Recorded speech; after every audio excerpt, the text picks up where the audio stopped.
दोस्तों, बेंगलुरु और कोलकाता का मुकाबला बारिश की वजह से रद्द हो गया और दोनों टीमों को एक एक पॉइंट्स दिया गया और अब इसी के साथ आईपीएल 2025 की पॉइंट्स टेबल में जबरदस्त भूचाल आ गया है। इस बवाल से जहां कुछ टीमों को नई जान मिल गई है, वहीं कुछ टीमों के प्ले-ऑफ के दरवाजे लगभग बंद हो चुके हैं।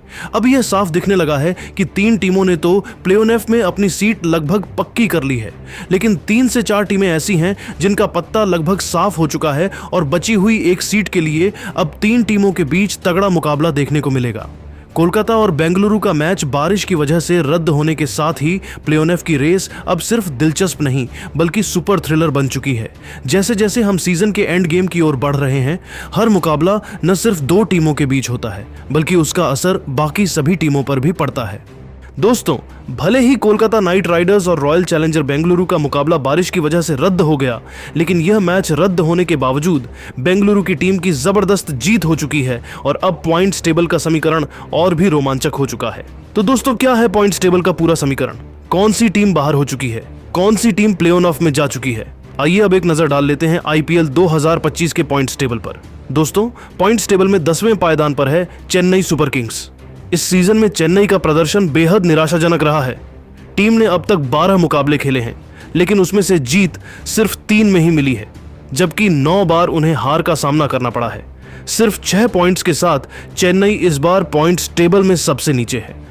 अब चेन्नई के सिर्फ 2 मुकाबले बाकी हैं और अगर वह दोनों के दोनों भी जीत जाएं, तब भी वो सिर्फ 10 पॉइंट्स तक ही पहुंच सकते हैं। और जैसा हम सभी जानते हैं, प्ले-ऑफ में पहुंचने के लिए कम से कम 14 से 16 पॉइंट्स की जरूरत होती है।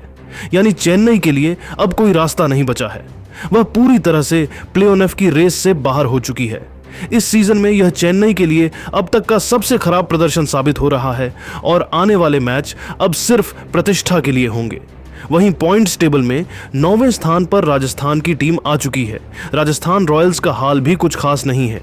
टीम ने अब तक 12 मुकाबले खेले हैं, जिनमें से सिर्फ 3 में जीत मिली है और 9 मुकाबलों में हार का मुंह देखना पड़ा है। अब राजस्थान के पास सिर्फ 2 मुकाबले बचे हैं और उनमें जीतकर वो अधिकतम 10 पॉइंट्स तक ही पहुंच सकते हैं। यानी उनके लिए भी अब कोई दरवाजा नहीं खुला है। राजस्थान भी ऑफिशियली प्ले-ऑफ की रेस से बाहर हो चुकी है। पॉइंट्स टेबल में 8वें स्थान पर है सनराइजर्स हैदराबाद। उन्होंने अब तक 11 मुकाबले खेले हैं, 4 में जीत और 6 में हार मिली है। वहीं एक मैच बारिश की वजह से रद्द हुआ है इनके पास। फिलहाल 7 पॉइंट्स हैं। हैदराबाद को अब 3 मुकाबले और खेलने हैं और अगर वो तीनों जीत जाते हैं, तब भी वह अधिकतम 13 पॉइंट्स तक ही पहुंच सकते हैं। इसका मतलब है कि ये टीम भी अब ऑफिशियल तरीके से बाहर हो चुकी है, क्योंकि आपकी लास्ट उम्मीद 14 पॉइंट्स पर रहती है। वो भी आप किसी और दूसरी टीम पर डिपेंड रहते हो, लेकिन ये टीम तो 14 अंक तक भी नहीं पहुंच पाएगी।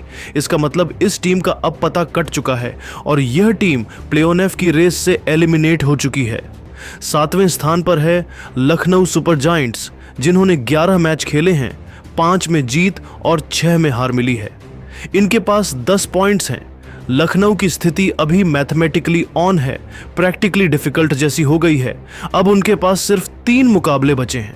अगर तीनों जीत जाते हैं तो वह 16 पॉइंट्स तक पहुंच जाएंगे। लेकिन ध्यान दीजिए, उनका अगला मुकाबला आरसीबी के खिलाफ है, फिर गुजरात के खिलाफ। यानी यह दोनों बहुत मजबूत टीमें हैं। तीनों मैच लगातार जितना मुश्किल जरूर है, लेकिन नामुमकिन नहीं। जैसा हमने मुंबई के साथ देखा, उन्होंने लगातार 6 मुकाबले जीतकर वापसी की है। अगर लखनऊ भी यही कारनामा कर दे तो प्ले-ऑफ की दौड़ में वापसी कर सकते हैं। लेकिन अभी के हालात को देखकर कहा जा सकता है कि यह टीम भी लगभग बाहर हो चुकी है। जिसके बाद 6वें स्थान पर आती हैं अजिंक्य रहाणे की कप्तानी वाली कोलकाता नाइट राइडर्स। आज कोलकाता और बेंगलुरु का मुकाबला बारिश की वजह से रद्द कर दिया गया था और दोनों टीमों को 1-1 पॉइंट्स दिया गया था। कोलकाता की टीम ने आईपीएल के इस सीजन में अब तक 13 मुकाबला खेली है, जिसमें से 5 जीत दर्ज की है। वहीं 6 मुकाबले में उसे हार का सामना करना पड़ा है। इसके अलावा 2 मुकाबले में कोई भी रिजल्ट नहीं निकल पाया है। कोलकाता के अभी 12 पॉइंट हैं, जबकि 1 मैच खेलने उसे बाकी है।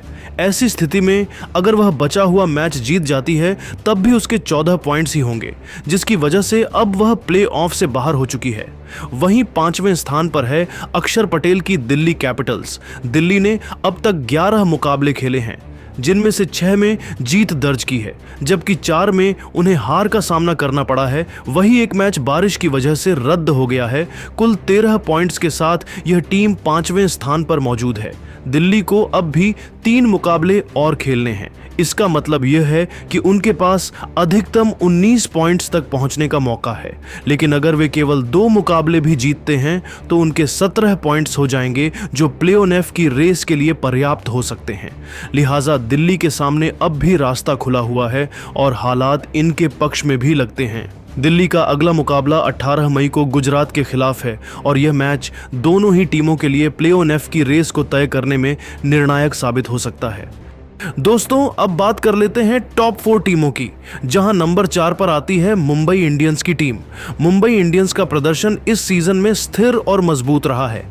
इन्होंने अब तक 12 मुकाबले खेले हैं और उनमें से 7 में जीत दर्ज की है, जबकि 5 मुकाबले गंवाए हैं। कुल 14 पॉइंट्स के साथ यह टीम पॉइंट्स टेबल में 4थे स्थान पर मौजूद है। मुंबई के पास अब भी 2 मुकाबले बाकी हैं।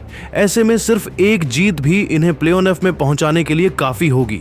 16 पॉइंट्स का आंकड़ा भी अधिकतर सीजन में टीमों को क्वालिफाई करने में मदद करता रहा है और अगर मुंबई 2 मैच जीतती है तो उनका टॉप 2 में पहुंचना भी संभव हो जाएगा। मुंबई का अगला मैच पंजाब के खिलाफ है, जो प्ले-ऑफ की समीकरण को और भी रोचक बना देगा। इसके बाद तीसरे स्थान पर पंजाब किंग्स की टीम मौजूद है। पंजाब ने अब तक 11 मुकाबले खेले हैं, जिनमें से 7 में जीत और 3 में हार का सामना किया है, जबकि एक मैच बारिश की वजह से रद्द हो गया था। कुल 15 पॉइंट्स के साथ यह टीम पॉइंट्स टेबल में तीसरे स्थान पर है। पंजाब को प्ले-ऑफ में जगह बनाने के लिए केवल एक और जीत की जरूरत है। उनके पास अब भी 3 मुकाबले शेष हैं, जिसका मतलब है कि उनके पास 16 से लेकर 20 पॉइंट्स तक पहुंचने का पूरा मौका है। इनका अगला मुकाबला मुंबई इंडियंस से है, एक ऐसा मुकाबला जो दोनों ही टीमों की प्ले-ऑफ और टॉप 2 की लड़ाई को नई दिशा देगा। वहीं दूसरे स्थान पर रॉयल चैलेंजर बेंगलुरु की टीम है। चैलेंजर ने अब तक 11 मुकाबलों में 8 में जीत दर्ज की है, 3 में हार झेली है। 16 पॉइंट्स के साथ यह टीम पॉइंट्स टेबल में दूसरे स्थान पर पहुंच चुकी है। अब बेंगलुरु के पास केवल 3 मुकाबले बचे हैं। इनमें से सिर्फ एक भी जीत उन्हें प्ले-ऑफ में पहुंचा देगी और अगर वे 2 मुकाबले जीतते हैं तो टॉप 2 में भी अपनी जगह बना सकते हैं। फिलहाल इस टीम के पास बेहतरीन नेट रन रेट और संतुलित परफॉर्मेंस है, जिससे उनका आत्मविश्वास भी चरम पर है।